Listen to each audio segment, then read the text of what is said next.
No es la especie más fuerte la que sobrevive, ni la más inteligente, sino la que mejor responde al cambio. Es un poco sobre la vida de aquel que dijo la frase inmediatamente anterior.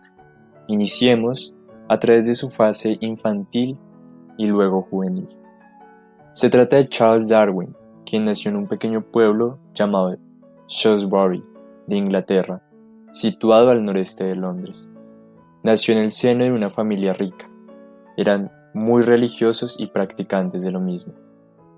Por una parte, el prestigioso médico Robert Wyatt Darwin y por otro, hija de los propietarios de la fábrica Wedgwood, una de las más apreciadas porcelanas inglesas, su madre Susanna Wedgwood, quienes lo concedieron un 12 de febrero de 1809, siendo el hijo quinto y más joven de esta familia.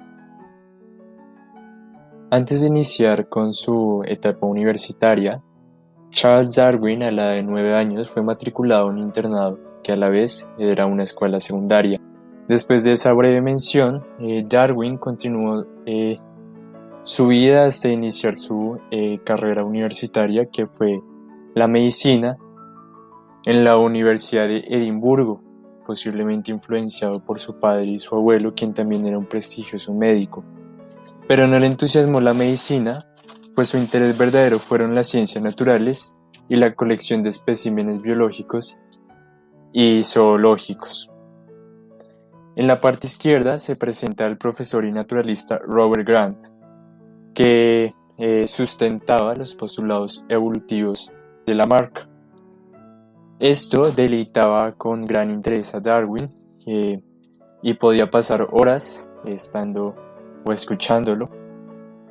Y fue así que Darwin se inició como naturalista, colector y observador, a la vez que se interesó por las ideas transmutacionistas, que en aquella época es lo que actualmente conocemos como cambios evolutivos. Charles Darwin, luego de retirarse y de abandonar totalmente los estudios de la medicina, su padre le orientó a estudiar teología, quien obtuvo la licenciatura en la Universidad de Cambridge. Empero su verdadero interés realmente fueron las ciencias de la naturaleza, por lo cual decidió tomar algunos cursos relacionados con la botánica, la zoología y la geología. Quien se detalla en la imagen del centro es John Henslow.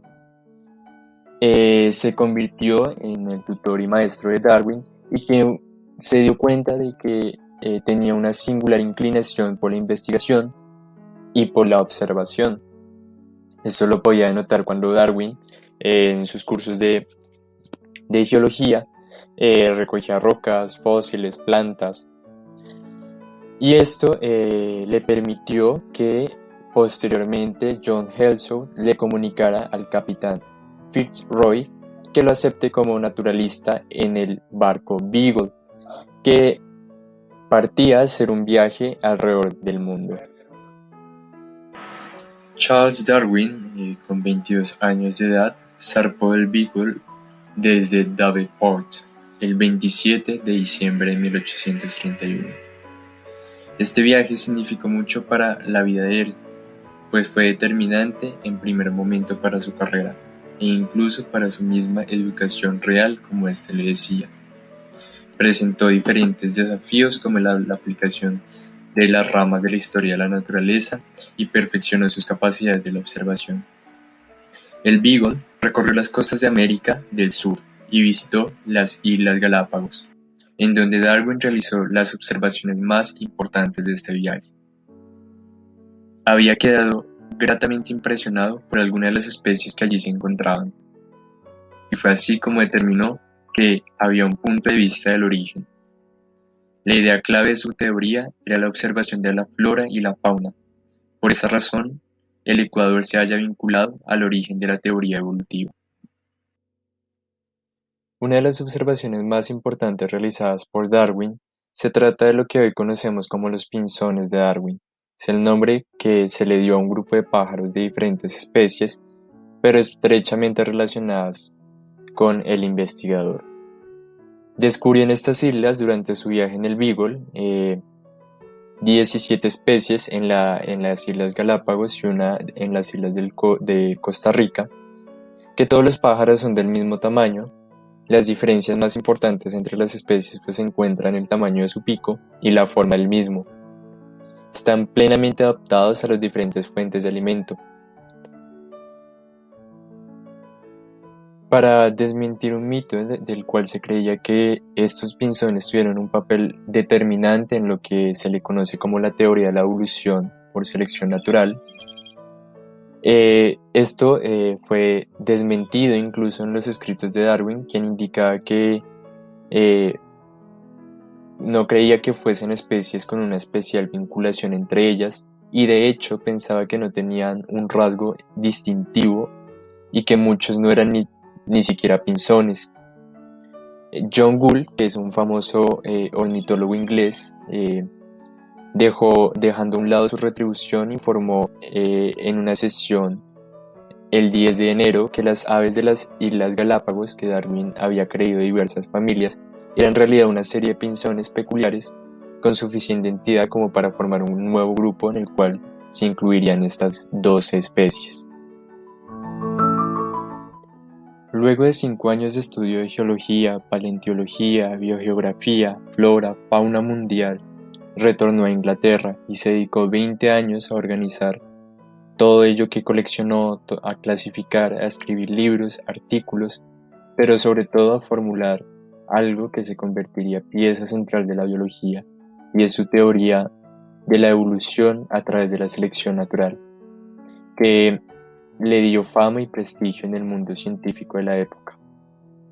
La teoría de la evolución es la más amplia y general de la vida. Explica el origen de las especies, la diversidad de los seres y la adaptación.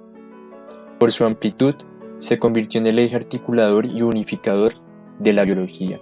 Integró múltiples hechos, fenómenos del mundo viviente, conceptos de la creencia biológica, pero sobre todo posibilitó la construcción de una nueva visión del mundo natural y de la humanidad. Fue en el año 1859 quien publicó El origen de las especies, que contiene una amplia argumentación de lo que trata su teoría y la claridad y secuenciabilidad demostrables. Darwin, quien huyó de la medicina, quien decidió no ser clérigo y adoptar su pensamiento más allá del milagro, quien tuvo 10 hijos, muchos exitosos gracias a su apellido, murió el 19 de abril de 1882 en Inglaterra, enterrado junto con Isaac Newton. Se convirtió en el padre de la biología moderna y dejó claras ideas como que todos partimos de un ancestro común o que la selección natural es un mecanismo que permite la evolución.